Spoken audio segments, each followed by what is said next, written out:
from his studios in New York, it's time for Wake Up Call with Dan Tortora, where sports meets life.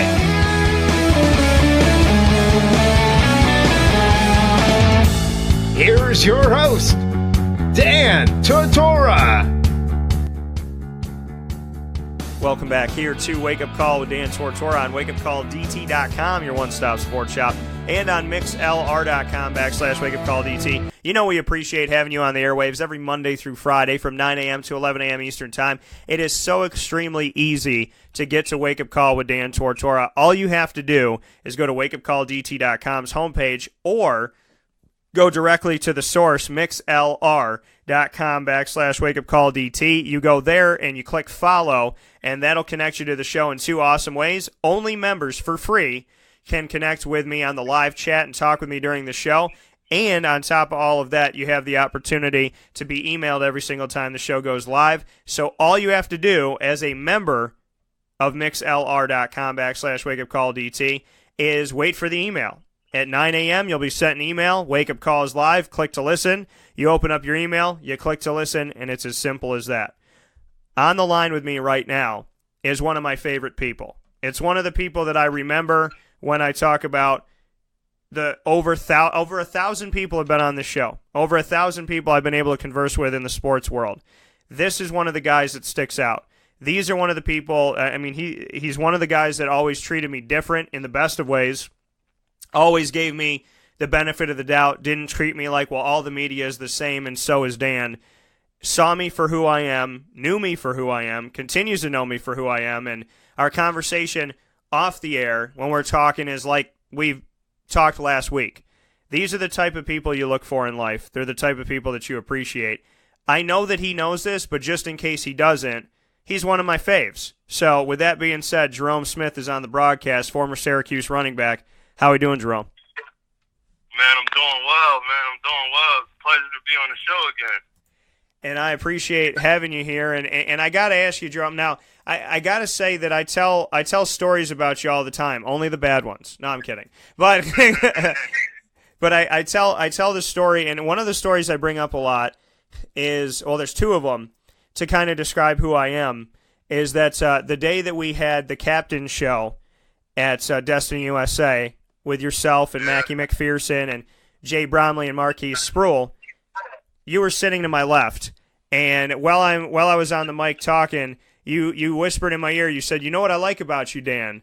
And I looked at you, I was like, "What?" And you said, "You don't have a notebook." And I said, "Okay." And you were like, "But everybody's got a notebook. They're always looking down at it, whatever." You said, "You don't have a notebook, but I got to ask you, how do you know what you're going to say to me? How do you know what we're going to talk about?" And I looked at you and I said, "Jerome, the reason why I don't have a notebook," I said, "I have questions in my head. I have thoughts in my head going in that I want to get to. But I said, I do this crazy thing in the world that I live in, which is called listening. And that's why I don't need the notebook." I never forgot that you said that to me and that you appreciated the fact that I broadcast in the moment and not by looking down at a piece of paper. Absolutely, man. Sometimes it's about building that relationship on and off the mic, man. That's one of those things I appreciated with you. We didn't always have to talk ball. We talked family before we got on the phone. Before we got on air, we talked family, talked ball a little bit. And the other thing about it too that's been a lot of fun for me is I tend to call you, and I think I said this to you. I'm pretty sure I did, but I called you 3 words Jerome in the past, and what I loved about that was a bunch of people. I call it the Beehive. So there'd be a bunch of media people around you. You'd be talking with me, laughing with me. Then they turn on the lights, they turn on the microphone, they put the camera in your face, and you'd get dead serious, and they'd say, "Jerome, take me into that play and how you did this." You'd be like, "Man, it was a good play." Then they'd say, "What did you think about this and that?" And you'd say, it was good, or he's a good player, or something like that. Then they would shut the thing off. You would turn and look at me. The lights would go off, and you'd be like, "What up, Dan?" And then we would talk for 20 minutes about something else. So I always called you 3 words Jerome in the sense of I appreciated the fact that you were short and succinct with everybody, but when it came to me, you always spent that time. we always joked around. You always smiled. And so I knew a different Jerome Smith, and I'm proud that I still do. Absolutely, man. Over at school, over at Syracuse, they did a really good job at just prepping us for interviews and everything. But again, like I said, man, we had a different relationship off the mic. We would talk about ball outside of what was going on. I appreciated that, man. You never, just threw a mic in our face. You kind of waited your turn, and then when we got a chance to talk, we talked. And that's the important stuff, man. We still, people still human beings. They still want the respect to just waiting their turn and stuff like that. Yeah, absolutely. It goes a long way, Dan, man. It goes a long way. Well, I appreciate that, and I obviously appreciate our connection. I got to ask you before we get into Syracuse, you're a Cowboy fan. The Cowboys play. I am not a Cowboys fan, man. Once I played football, man, I became a fan of players. I'm a fan of players. So I watch Jay Bromley. I watch Devontae Freeman in Atlanta. I watch guys who I played with in school or played against. I watch any of those guys and root for them all. Really don't have a favorite team anymore. It's a little different for me. So you were a Cowboy fan when you were at Syracuse. So I was a Cowboys fan at Syracuse. I grew up a Cowboys fan here in Delaware. Man, it was that star. It was all about that star. And so now you're more of a fan of the players and a fan of what's going on. Like you said, you Jay Bromley's and whatnot, and Devontae Freeman's. Let me ask you this, because you played for the Falcons within the NFC South division. Drew Brees is going to be 40 years old, and his completion percentage is almost 80%.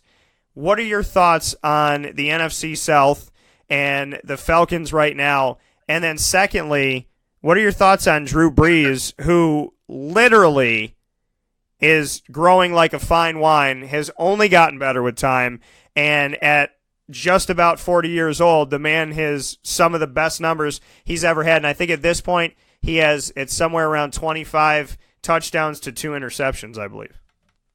So, big thing about the NFC South, there's a lot of good teams in there, or 4 good teams in it, man. They'll knock each other's heads off. Man, I just think Coach Sean Payton's got a good wave going with Drew, and those guys been playing and coaching together for a long time. And, man, you finally get a chance to get that 2-back system down, and they've been doing a really good job with Mark and having Alvin Kamara do what he does. I think it's all about finding the right recipe for your offense. Defense playing well also. They did a really good job at, the corner that they had last year. I think they won Rookie of the Year or something like that. So, I mean, they've done a good job. They've always been one of the top teams in the NFC South, so. And that positivity, what they've been able to bring forward, what they've been able to do, obviously their backs, Alvin Kamara and Mark Ingram, have done some great things. Who are your favorite backs in the NFL right now, Jerome? You had the opportunity to play there. You had the opportunity to be in Atlanta and obviously be around Devontae Freeman. Who are some of your favorite running backs as a former running back? Who are the ones that you love to watch? Favorite backs right now? I'll be crazy if I didn't say my fellow Delaware guy, Wendell Smallwood for the Eagles. I like Todd Gurley. I'm a big fan of Todd. I'm a big fan of Gus Edwards down in Baltimore. He was a Syracuse commit, and he ended up going to Miami, but it's all love. We still communicate nowadays. I watch Gus, Alvin Kamara. I like the guy out of Denver. He's doing a really good job. Just doing his job, coming there as a rookie and just playing ball. Of course, Devontae. I played with Devontae and Tevin down in Atlanta. So those guys are going to be some of my favorite backs because I'll continue to watch them. The Le'Veon Bell situation. Before we get into Syracuse, really quick here, I want to ask you about this. As a former running back, obviously it's about longevity and it's about making sure that you secure yourself and get some guaranteed money and whatnot. You had the opportunity to be in the NFL. You had the opportunity to play. You know how quickly that could be taken away from a team making a decision or an injury that happens. So in Le'Veon's case, he leaves $14.5 million on the table. If you work 50 years making $100,000 a year, you will make $5 million in 50 years before taxes. He was going to make $14.5 million in 16 weeks before taxes, in 1 year of time, but not even a full year, not even a full half a year. He leaves that on the table. He doesn't come to play. He's losing a year of football. He's getting a year older. What do you think about the Le'Veon Bell situation? Oh, you got to stand for what you believe in, man. If you believe you're going to be if you believe you still got everything you had those 3 years prior to when you were putting up those crazy numbers, you got to bet on yourself again. You got to keep betting on yourself. The business is a not-for-long league, and you bet on yourself. You think you should be getting paid more, go to work and go earn it. It's definitely an earning league. He's definitely did his deal, though. I know it's tough for him. I know it's tough for him because when you just look at the backs around him, they already got paid. The Todd Gurley's, the Devontae Freemans, those guys that catch the ball a lot, they catch the ball and run the ball and can block really well. So those guys are the three-headed monster. Those guys can do everything. I think you got to pay a guy that does everything. I think you're learning now. I know James Conner hasn't had the hot couple of weeks, but it's a long season, and those guys who can really do it and really can take care of business through a whole season, those are the guys you look for.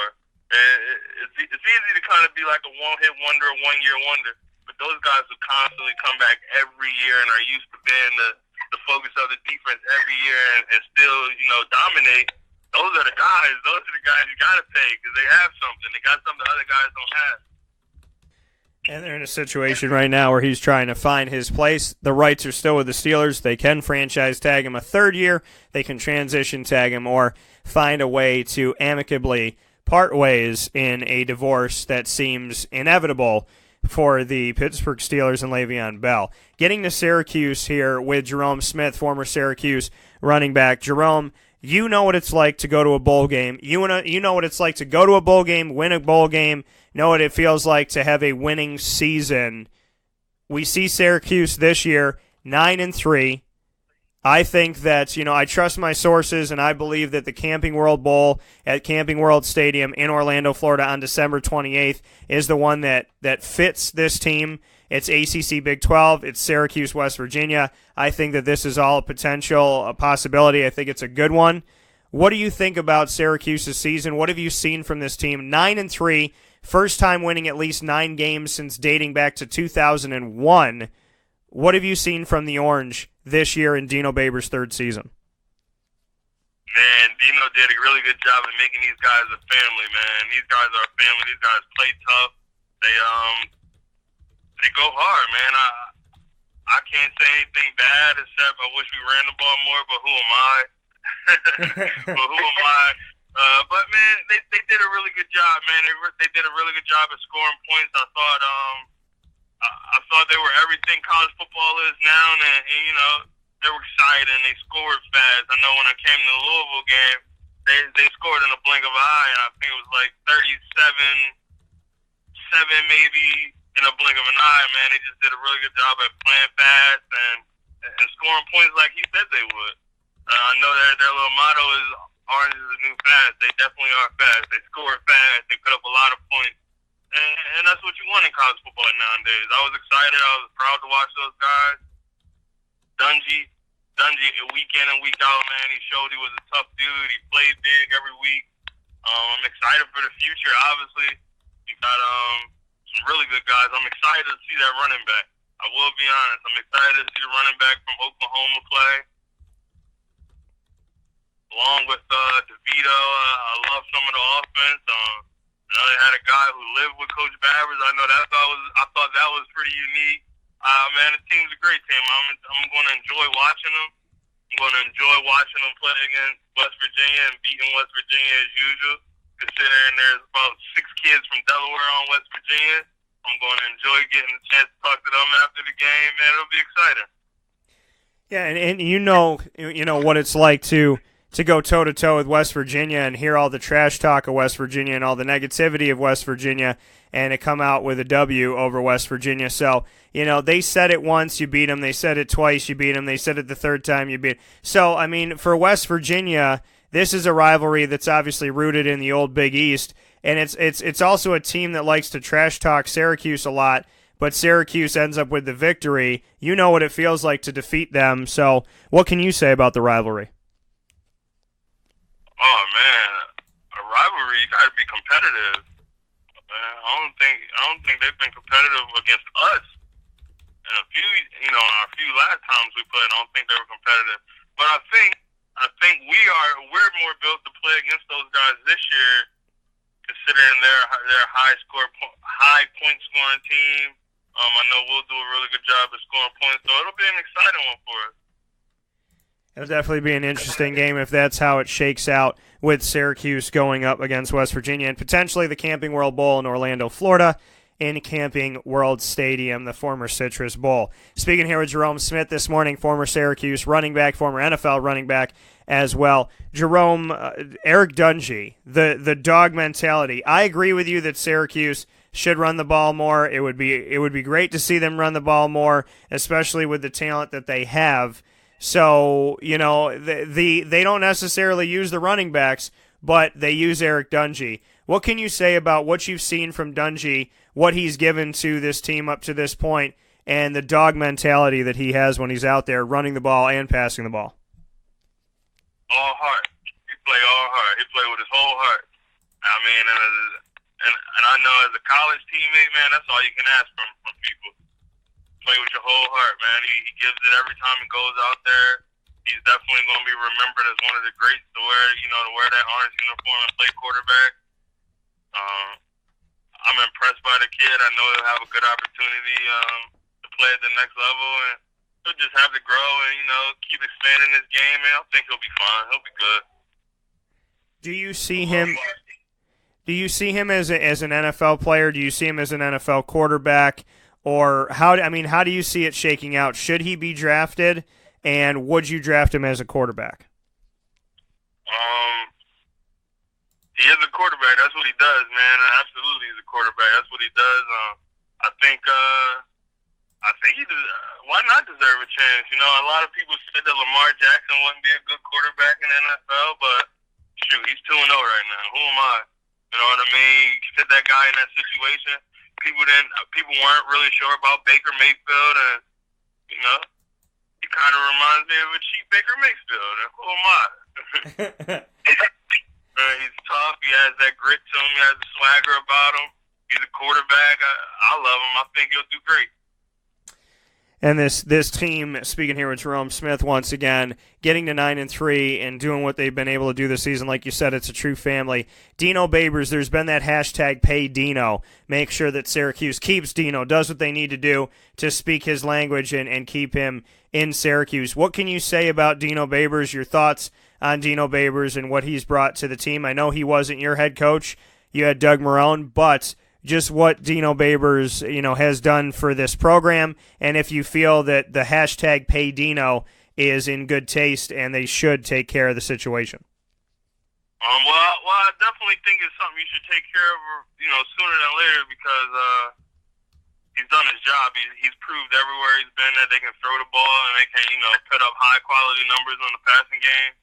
And honestly, in college football, those guys are the guys that people want. So I think you tie them up, keep them here. That's the best idea for us. I would hate to go through another rebuild and a whole another, coaching change, because that does stunt the program. It stunts the program and makes us have to go through that regrowth period. We got a head coach who's doing a really good job and he's getting the recruits we want. Why not pay him?